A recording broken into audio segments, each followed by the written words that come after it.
everyone, this is me again, and I'm going to be reading chapter 5 of The Subtle Art of Not Giving a Fuck. Here goes the chapter. Chapter 5. You are always choosing. Imagine that somebody puts a gun to your head and tells you that you have to run 26.2 miles in under 5 hours or else he'll kill you and your entire family. Yeah, that would suck. Now imagine that you bought nice shoes and running gear, trained religiously for months, and completed your first marathon with all your closest friends and family cheering you on at the finish line. That could potentially be one of the proudest moments of your life. Exact same 26.2 miles, exact same person running them, exact same pain coursing through your body, exact same legs. But when you choose it freely and you are prepared for it, it is a glorious moment and perhaps an important milestone in your lives. When it was forced upon you against your will, it was one of the most terrifying and painful experiences of your life. Often, the only difference between a problem being painful or being powerful is a sense that we choose it and that we are responsible for it.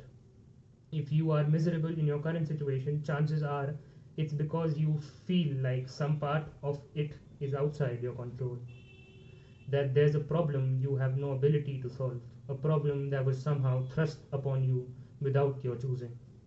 When we feel that we are choosing our problems, we feel empowered.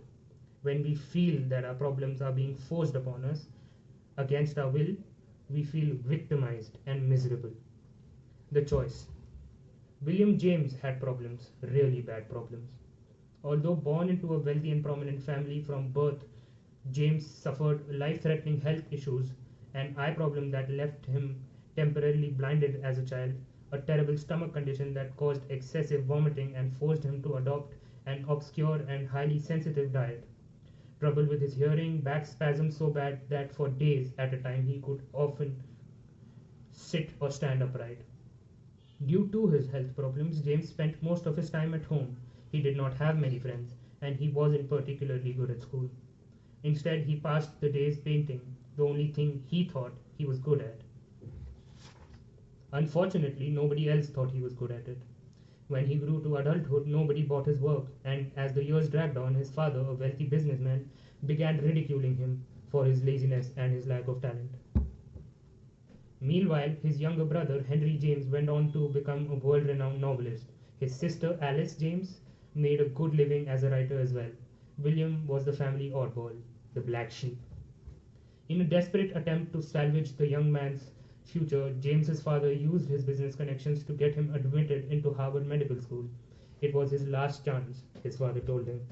If he screwed this up, he had no hope for him. But James never felt at home or at peace at Harvard.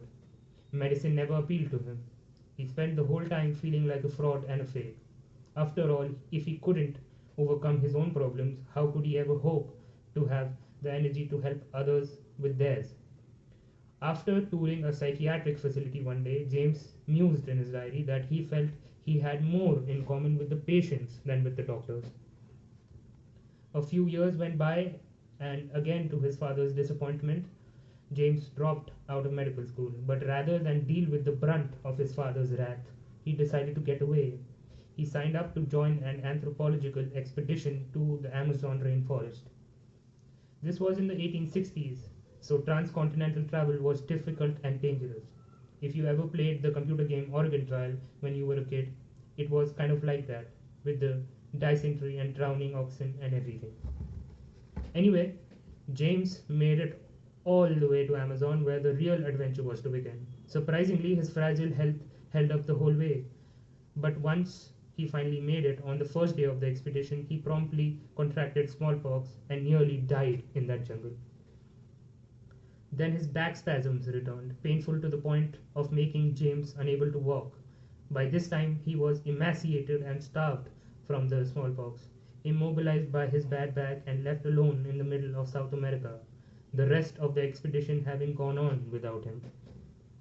With no clear way to get home, a journey that would take months and likely kill him anyway. But somehow he eventually made it back to New England where he was greeted by an even more disappointed father.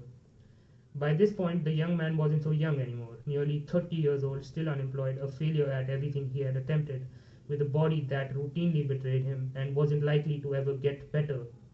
Despite all the advantages and the opportunities he had been given in life, everything had fallen apart.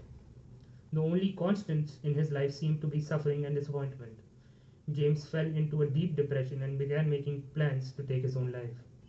But one night, while reading lectures by the philosopher Charles Peirce, James decided to conduct a little experiment. In his diary, he wrote that he would spend 1 year believing that he was 100% responsible for everything that occurred in his life, no matter what.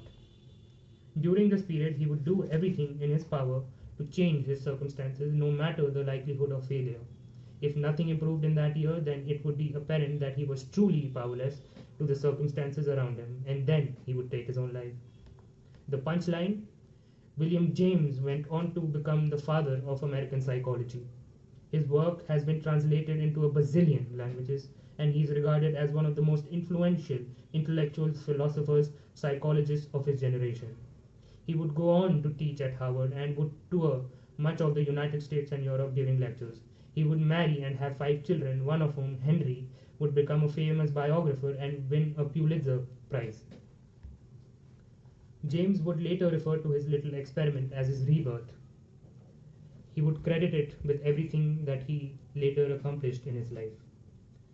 There is a simple realization from which all personal improvement and growth emerges.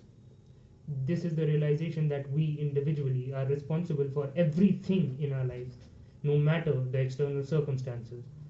We don't always control what happens to us, but we always control how we and interpret what happens to us, as well as how we respond.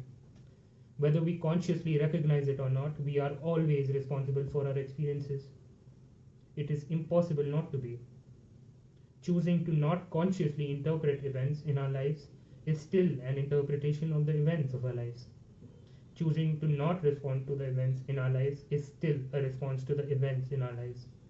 Even if you get run over by a clown car and pissed on by a busload of school children, it is still your responsibility to interpret the meaning of the event and choose a response. Whether we like it or not, we are always taking an active role in what's occurring to and within us. We are always interpreting the meaning of every moment and every occurrence. We are always choosing the values by which we live and the metrics by which we measure everything that happens to us. Often, the same event can be good or bad, depending on the metric we choose to use. The point is, we are always choosing, whether we recognize it or not. Always. It comes back to how, in reality, there is no such thing as not giving a single fuck. It is impossible. We must all give a fuck about something. To not give a fuck about anything is still to give a fuck about something. The real question is, what are we choosing to give a fuck about? What values are we choosing to base our actions on? What metrics are we choosing to use to measure our life? And are those good choices, good values, and good metrics?